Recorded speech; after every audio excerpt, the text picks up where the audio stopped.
What's up everybody, and welcome back to Ben's Big Drive. Now this is the last video on the series of how do I practice, and it's a very important one. And this video is about how do you prepare for a tournament in a way that will help you lower your score. Now this is the most unique form of practice because unlike the first two forms, the exploratory practice and the fieldwork element, you were looking at the results of your throw and not necessarily the issues in your form. Now this is a very unique form of practice, and you should only be doing it leading up to tournaments and leading up to big tournaments. The bigger the tournament is, the earlier I would start this. But this is a form of practice in which you're listening to your body, not necessarily telling it what to do. Because once you step onto that first tee pad in the tournament, your body is gonna do what your body is gonna do, and you need to know what that is so that you can plan accordingly and score as low as possible. So the way that I tournament prep is that I ask myself 4 questions in the practice sessions that I take leading up to the tournament. Now the first question I ask myself is, what shot does the course I'm going to play in the tournament require the most of? So I think about the course, I go through, if I haven't seen it before, I'll look at the course map, watch some footage of it, and I'll find out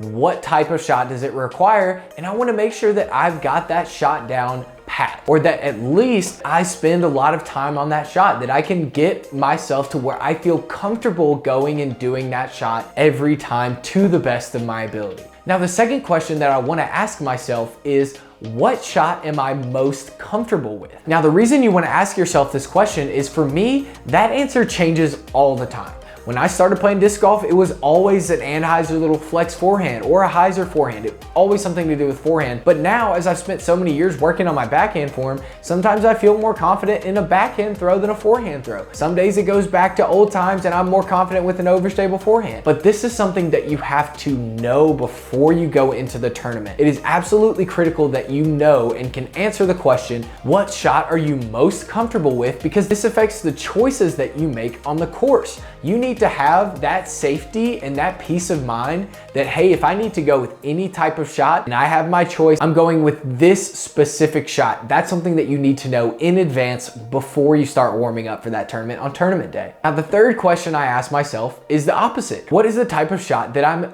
least comfortable with? If I know and can address the type of shot I'm least comfortable with, I'll spend some time in the days coming up to the tournament trying to iron out those issues. And guess what? If I get to the tournament and I haven't ironed out those issues with the specific type of shot, I just won't throw it. I'll force something else. I'll try something else that I'm most comfortable with. But you can't make that decision if in the days leading up to the tournament, you aren't identifying what your body is doing well and what your body is doing poorly. And a big step in being ready for the tournament is being able to answer both of those questions. Now for the fourth and final question, and this is absolutely the most important question to me, and I think for a lot of you it might be, is that what is the most helpful swing thought that you can take with you into the tournament? Now, if you're like me and like a lot of us, we're always working on our form. We're always coming up with new swing thoughts that help us perform the way we want to. Now, your swing thought changes all the time. One day it might be, I need to engage my hips, and you find that that increases your likelihood of throwing a good shot. Or maybe it's, I need to tuck my left arm. That increases my ability to throw a good shot. It might change over time, so you need to take the time before the tournament to find out in that moment what is your most helpful swing thought, and take that with you into the tournament and let it build confidence for you. Now, answering those 4 questions is all a big process that I use for the most important thing in your tournament preparation, and that is building confidence. Answering those 4 questions and knowing your strengths and knowing your weaknesses, all that does is it reduces uncertainty when you step into that tournament, when you step onto that first tee pad. Now, the beautiful thing about disc golf is that there's a margin of error for all of us on every shot. Even the pros know that they can't do the same thing exactly right every single time, and this causes uncertainty and it tears down our confidence. But if you've taken the time to answer those 4 questions and to know your game leading into that tournament, you can make an educated guess as to what is the margin of error on this shot and what shot could I choose that I'm more comfortable with at this moment that would reduce that margin of error. And what does that do for you? It reduces your uncertainty. It takes you from the ups and downs to where you get out there and you feel lost and you're like,